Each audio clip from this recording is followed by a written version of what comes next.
Une trêve semble encore bien loin dans la bande de Gaza. Ici, des frappes israéliennes sur un camp d'entraînement des brigades Al-Qassam. L'explosion subséquente porte à croire qu'il s'agit là d'une cache d'armes.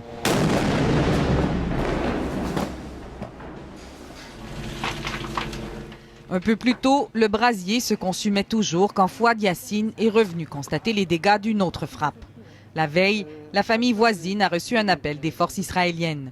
« Vous devez quitter votre maison », leur a-t-on dit. « Elle sera frappée dans 15 minutes. » Aussitôt, les 6 familles qui habitaient l'édifice ont plié bagages. Fouad, sa femme et ses 11 enfants aussi.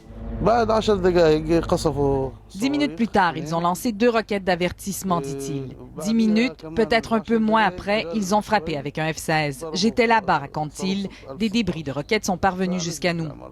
Des scènes comme celle-ci sont tristement familières, à tel point que les gens du quartier nous ont dit ne se sentir à l'abri nulle part. Sur les 6 familles qui habitaient cette maison, l'une d'entre elles avait justement trouvé refuge ici. La maison de Fouad a été épargnée, mais il ne veut plus y habiter. Je suis sûr qu'ils vont frapper quelque part. Chez mes voisins, chez moi, je ne sais pas, mais je sais que leurs missiles vont frapper. J'ai peur, les enfants ont peur, ils pleurent. Mais que peut-on faire, demande-t-il.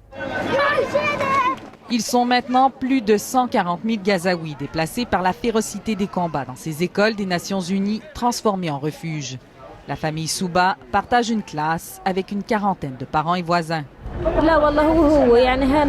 C'est du pareil au même, dit Soua. J'ai peur ici, j'ai peur là-bas. Ils tirent ici, là-bas, ils tirent partout.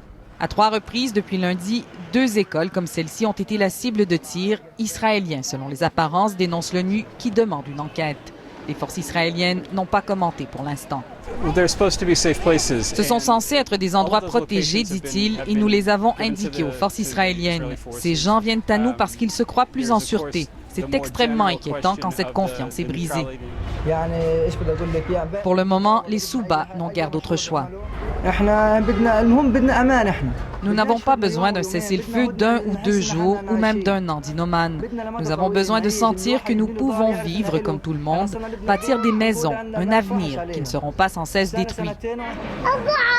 Sa maison, il devra la rebâtir au moins une autre fois. Depuis sa fuite, elle a été rasée par un bombardement.